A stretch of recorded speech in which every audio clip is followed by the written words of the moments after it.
I appreciate it. Thank you. Hi, everybody. So we got a show of hands for services. How many people have somebody serving from their family? So I think that's a hard job, actually. 8 years ago, we dropped our son off at West Point, and it was during the surge, and they did the oath, and the chaplain said, thank you, moms and dads, for giving your sons and daughters to your country in a time of war. And my wife and I looked at each other and went, we're in the Army again, aren't we? And it was 20 years after I got out. And the other day I was talking to my son, and I was talking about this trip, and I was explaining the difference in the special ops guys and the executives and what was going on. And I said, this civilian had this perspective. And my son said, Dad, you're a civilian. And he goes, I know you don't think you are anymore, but you are. So it's kind of funny. Yeah. Yep. Okay, sure. They want me on the stage. Are you saying I'm short? What?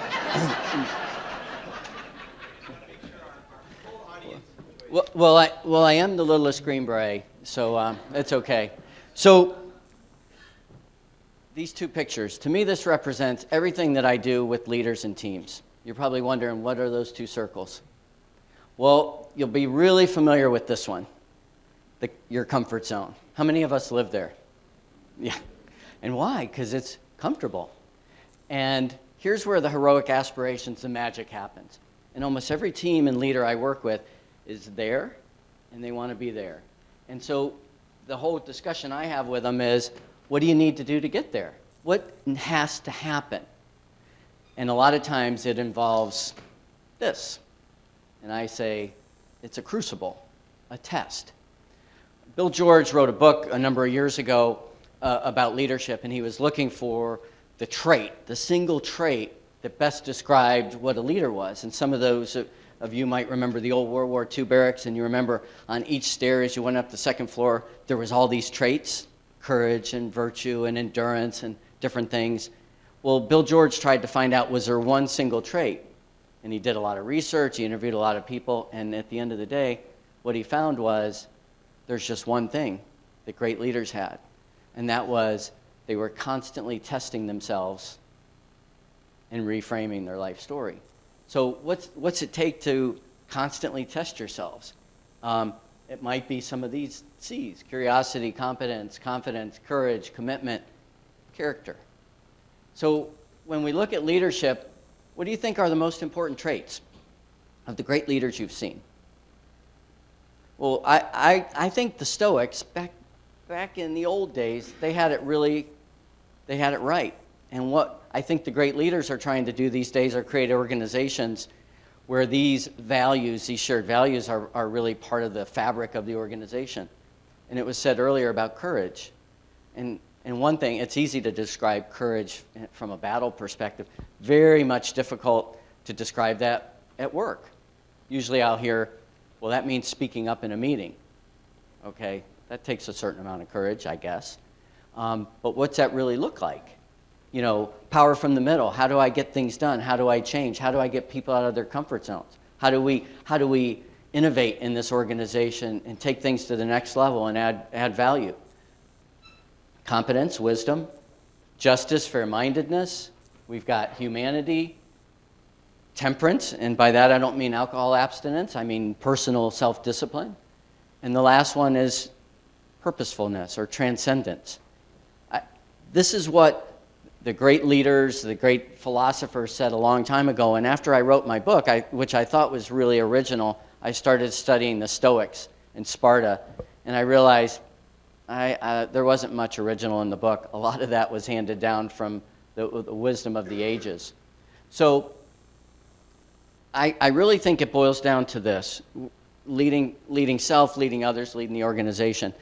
When we were in Patagonia, we just got back about 8 days ago. We took half special ops guys, Rangers, Green Berets, Delta, and we took executives. And the whole idea was to help the guys transition and to help the executives digital detox. And at the same time, we were trying to find out, could we figure out the recipe for accelerating team development? And what was interesting out there was the whole concept of self-reliance, that the civilians, the business guys, realized, if I'm not squared away, I can't be reliable. If my backpack's not packed on time, if I don't have water, if I haven't gone to the bathroom, if I haven't done all this stuff, then a whole bunch of guys are standing there with their backpacks on waiting for me. I'm damaging the team. And how does that show up in the work world, in the business world? We don't even know when we're damaging the team a lot of times. So what we were really looking for were people that were selfless. And that's what really I mean by leading self. And it gets to this concept of courage and vigilance and creating an organization that's really resourceful. I mean, how many of you have been told, you need to do more with less? That's, right? You have to be resourceful. And that's what the organization wants, and that's what the organization needs to support. Because if you have courage, it means you're going to make mistakes. And are mistakes okay? Are they used to learn and develop and advance the organization, or are you punished for those? And the vigilance is the safety part. You see, we're on a rope there.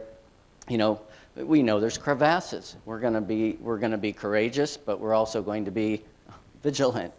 So we strongly believe that adversity, all the trials and tribulations, all the stuff we go through, the stuff that weakens us, ultimately is the stuff that can strengthen us. And if we take the opportunity to step back and really look at how we were tested, how we responded, what we need to do in the future. And I think great leaders help their teams understand, hey, this is to be expected. Of course we had a setback, but we're not going to let a good crisis go to waste.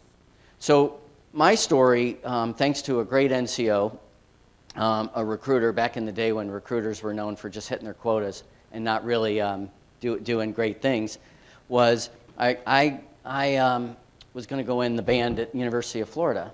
I got accepted, and I told my parents, and they said, "Did you get a scholarship with that?" And I said, "No." And they said, "Well, in case you didn't realize, we don't have any money." So, and nobody did this, but in 1978, I actually went down to the recruiter, and I said, "You know what? I want to go in the Army band." And all the recruiters looked at each other, kind of snickered, and said, "Well, we'll fly you up to Fort McPherson and let you try out." And it was my first flight from Miami. And I went up, I did okay, and on the way back, I just had this big epiphany that I was okay musician, but I wasn't great. And I really liked this airplane. And I thought, I've always wanted to jump out of them. So when I landed, the recruiter met me at the jetway, and he's like, you ready? You ready to sign up and go in the band? And I said, "Sergeant Fleener, I'm not doing it." And he's like, "Oh." I said, "But I want to jump out of planes, and I really like medicine. What's the best medic program in the military?" And he said, "Special Forces." And I said, "Well, Sergeant Fleener, I don't want to be a military policeman." And he goes, No. Special Forces is the Green Berets." I'm like, "Sergeant Fleener, I weigh 101 pounds. And he's like, "You can do it." And then I opened up the brochure, and I'm like, "All right."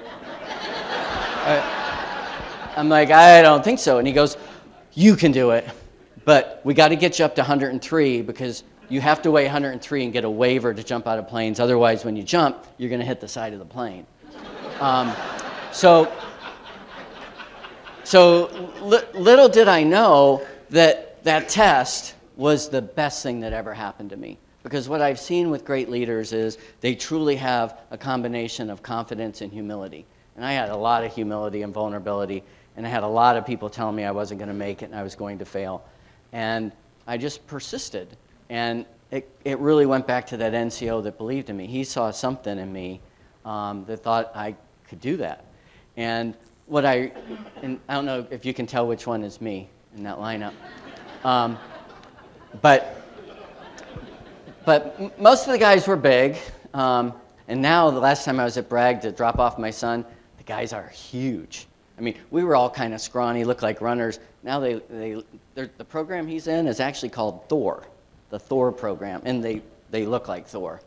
But what I realized was the people that made it really were optimists. They looked at the pain and suffering as temporary, limited, external.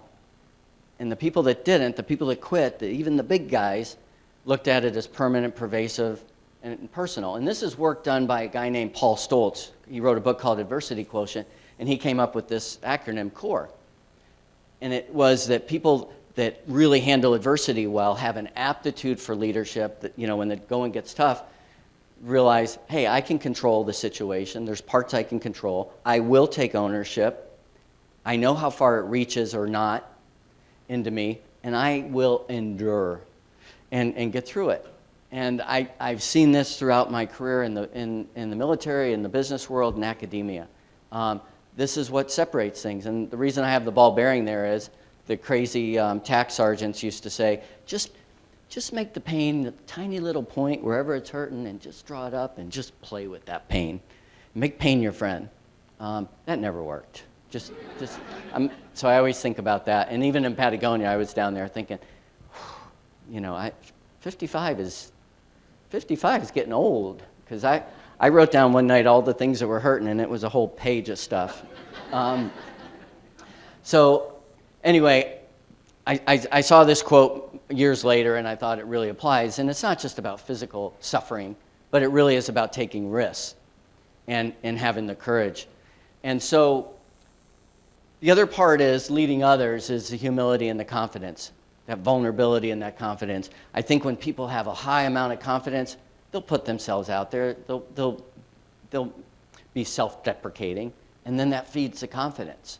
And I think that's what people are looking for. And there's not a single work environment that I know of that's not super collaborative. And the civilians that we take out in the field are always surprised at how collaborative the military really is. They think often that it's command and control, high authoritative. They don't realize how much collaboration is happening across the services and amongst teams. So this is the big thing. The egos have to get checked at the door, and that's because people support what they help create. And there's an equation up there, E equals Q times A, and that E is the effectiveness equals the quality times the acceptance. And that's where leaders really miss it. A lot of times they want a perfect plan, and then they realize, hey, nobody's buying into it. I have compliance if I keep my foot on the gas, but I don't have true commitment because I haven't let people put their fingerprints all over it. And maybe my plan isn't as great, but people have bought into it. And that takes time and a certain amount of humility. So these are the guys that went on this particular one. We look for three things: selfless, net givers. We look for people that have heroic aspirations beyond power and money. They want to do good in the world. And we look for people that are okay with risk, a certain adventurous spirit. And a quick video on one of our trips to Moab. So here we are on the Self-Reliant Leadership Crucible expedition here in Moab, Utah. And the weather is absolutely spectacular. And we're 50 miles from anything, quite remote where we're at. So I thought about this immersive, transformative experience. And then I started thinking about the work we've done with the Green Beret Foundation and thought, boy, wouldn't it be interesting if we got executives out here that were in a need of transformation and to step back away from things, and at the same time get a Green Beret that's coming off active duty that really needs to understand the vocabulary of the business. I was apprehensive because it was an unknown. It was not the climbing. It wasn't the climbing that scared me. It was the idea of being around all these professionals that are so successful in their respective fields, and here I am going back to college. So in a way, I'm kind of sitting here like I want to be where you guys are. And these guys are here not only to help with the objectives that they have, but they're here to help Naren. And what's going to happen is Naren's going to help them. You know, he is a sharp young man. I spent a lot of time in the car with him driving here and got a chance to really get to know him. You know, he is ambitious and coming out of the military has an awful lot of skills to bring. The skills Naren has are really transferable to the workforce, in large part because you see what they do with teamwork. And in fact, his attention to detail on teamwork is so much more precise than what you see in the average workplace. Risk that leads to failure isn't necessarily such a bad thing, because once you realize where you can push to, then that means the next time you push, you'll just keep pushing a little bit more and a little bit more. Yeah, so having that safety net of a team and the people around you encouraging you to, hey, if you failed, so what? Learn from it and just keep moving forward. Yeah, but the reality is no one failed today, but there was a lot of wisdom. And there's wisdom to say, whoa, don't do that. Use your feet, do this, do that. So there's a lot of people helping out to make sure there wasn't a failure. I would say, though, at the same time, in combat, there is no room for failure. That you don't have that luxury because it's a life or death situation. But in training, I said that was one thing that we actually were really good at doing, was that we would push to failure and we encouraged failure because failure makes you better. I've learned more from failing than I ever did from succeeding.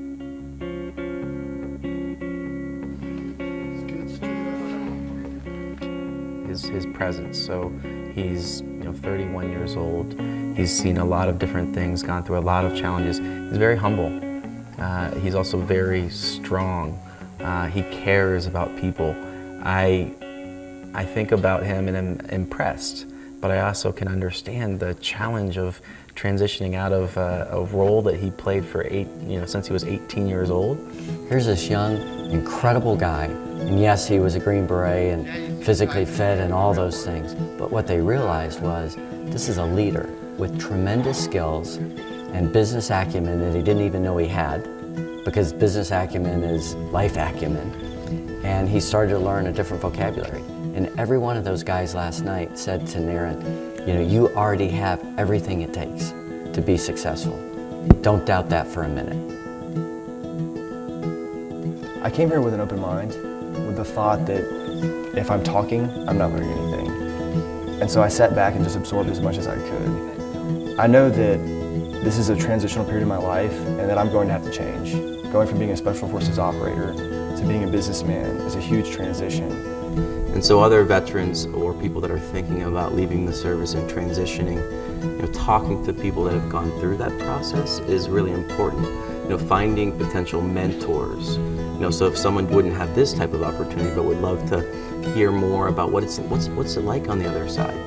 People like myself and others in the community are happy to talk with them and just give them a peek into the world they might be interested in transitioning to. So one of the great things that happened on this trip was that Josh offered me the opportunity to come to Western Union and learn about their corporate culture and get the experience to see what it's like inside the office and how it works and the dynamic of that. So a lot of times people say, I support our troops. And that's great. And that's a great thing about this country right now is people really understand the sacrifices our men and women are making, in particular the Green Berets that are really immersed and embedded in these places, not just Afghanistan and Iraq, but all over the world. And I would really encourage folks to go on the Green Beret Foundation's website and if nothing else, you can make a donation that's going to help those veterans and their families. After spending more than a decade fighting for America's freedom, I'm really looking forward to the opportunity to enjoy some of that myself and all of the opportunities that America has to offer. It's limitless. And then that's what it's all about. So the expectations we have of these guys actually is to pay it forward. When we go out there, we're actually, what we recruit for is actually what we say the expectations are. That you're going to be selfless, you're going to be aspirational, you're going to be adventurous. But it's all about the other guy. And so every single person we take out there, we make sure that they understand what everybody else is trying to accomplish. And that it's all about other people. Because what's interesting about every guy we've taken out there is they say, I just want to serve, I just want to serve. And the business guys will say, hey, just take a little while, let us serve you for a change. Let us get you where you need to be, and then you'll have plenty of time to serve. But we've got to get you retrained, we've got to get some skills up to speed. And I do think, it's kind of interesting, I think our business executives have gotten more out of the experiences than the veterans because they were ignorant to what they'd been through. And one of the things that we see is that they are selfless, that they realize that communication has to be simple, and to speed up, we actually have to slow down. And in Patagonia, a couple things came out, and that was, these guys were all curious about each other, which really says, I care about you, brother, sister. They were very positive. Even when the winds were blowing 50 knots, it was horrible. You go, how you doing? They go, Patagonia! I mean, they were positive no matter what, and that was contagious. And that was really refreshing because in the work world, a lot of times people get in little cliques and they complain and they say, well, for me to be friends with this guy, we've got to pick on this guy. Out there, it was just completely positive. And humor really got us there quick. And we spent a lot of time working actually with a psychologist before we went and talking about the difference in military humor and civilian humor. And some of the guys said, you know what, if we're on a cliff or anything, I really don't want you joking around. And the military guys were all saying, you know, geez, when I was in combat, we were shouting movie lines at each other. And they're like, well, when we're out there, you know, this is the difference in the humor. But what happened is we all got to basically 15-year-old humor really quick, and it served us pretty well. So I do believe this, that mastering others is strength, mastering yourself is really the true power. And that goes back to what we know Socrates said a long time ago about know thyself. And that's emotional quotient. I want to tell you about a couple people, and then as I get to wrapping up, this guy. How many people have ever heard of Colonel Bob Howard? One? That's it? Okay, here's this quick story. We get the audio? Story you should know about, in part because his story will be told for generations to come. Robert Howard might have been the toughest American alive while he was among us. Bob was the only man ever to be nominated for the Medal of Honor 3 times for 3 separate acts of staggering heroism in combat. But you can only receive 1 Medal of Honor per lifetime, and so that's what he got in 1971 from President Nixon. That's not all he got, though. He received 8 Purple Hearts, 8 of them. There were Silver Stars, 4 Bronze Stars, 2 Distinguished Service Crosses. It's believed Bob Howard was the most heavily decorated American veteran of the modern era, period. He was a proud product of Alabama, and he let you know it. He was a Green Beret, Special Forces. While technically he fought in the Vietnam War, he fought in Laos and Cambodia and all kinds of other places where we were once told U.S. forces weren't fighting at the time. In one 54-month period, he was wounded 14 times. He served 5 tours of duty in Vietnam, and in recent years he loved his trips to Iraq and Afghanistan to visit the men and women in uniform and in the fight there. Bob had 2 master's degrees, but for the most part he was a soldier with only 1 employer. When he retired from service back in 2006, as a full colonel, he'd been an employee of the U.S. government in all for 50 years. That old expression, they don't make them like him anymore, well, they don't. Bob Howard died today. He was 70 years old. Cancer did what the enemy never could do. It got him and brought him down. He leaves behind 3 children, several grandchildren, a lot of us who were proud to be his friend. In addition, Bob Howard leaves behind a grateful nation. Yeah, really remarkable man. He was one of my bosses, and it was interesting to see him. He was old when I worked with him. He was 42. And that guy was just tough as nails. And you talk about stoicism and the sacrifice. And whenever we saw him, he was on. We didn't see him get ready, shine his boots, eat, sleep, anything. It was all about others. And when he died, the web pages, tributes, were from, half of the tributes were not from people that served, but from spouses that said, Bob Howard made my husband, my brother, whomever, a better man. And, quite a legacy. What's interesting, I commissioned this guy. He was my roommate, the guy in uniform, in college, and he sent me this picture from Baghdad and said, I met a Medal of Honor recipient today. I'm like, holy cow, things really do go full circle. This is another boss I had, Colonel Nick Rowe. He ended up creating the SEER School, Survival, Evasion, Resistance, and Escape. Nick was one of my bosses. Very different than Bob Howard, very much an intellectual, a cerebral guy, and very inspirational, and helped me figure out what I was going to do after being an enlisted guy and then going off to college and getting my commission. And somebody that really cared. He was a prisoner for 5 years, the only guy to escape from the Viet Cong, and it's a really great story if you want to read the book. But in 1989, he was killed by terrorists in the Philippines. And here's what's interesting. He's buried at Arlington, and on the back of his tombstone is something he wrote as a prisoner. So look ahead at times to come. Despair is not for us. We have a world and more to see while this remains behind. So I was really lucky as a teenager to have bosses like that to look up to. In some ways it was really tough because when I got in the business world, nobody quite measured up to these two guys that way. So the last thing is leading the organization. So we want an organization that's focused. It requires a lot of discipline and innovation. You can't have one without the other. Because at the end of the day, it's all about alignment. That's what we want when we talk about aligned expectations. When we talk about promises we make to each other, what we'll call accountability, which I hate that word, because it really is promises. So the self-reliant leadership is really all about asking the right questions, knowing the right questions to ask and having the courage to answer them and act. So let me go through a couple real quick. How do you show up when things hit the fan? What do you look like to the team? Hope and confidence? Are you investing the time to develop your people? I've had a boss before just clear the calendar and spend 3 hours with me because he couldn't get something through this thick skull. And to this day, I owe him a debt. Are we stretching our people enough? One of the reasons we think we came together really well in Patagonia is we had a really big, hairy, audacious goal. And I came back to my business clients and I said, you know what? I don't think the goals are big enough. I think when the goals are big enough, the team comes together. People that have high standards want to work on things that are hard.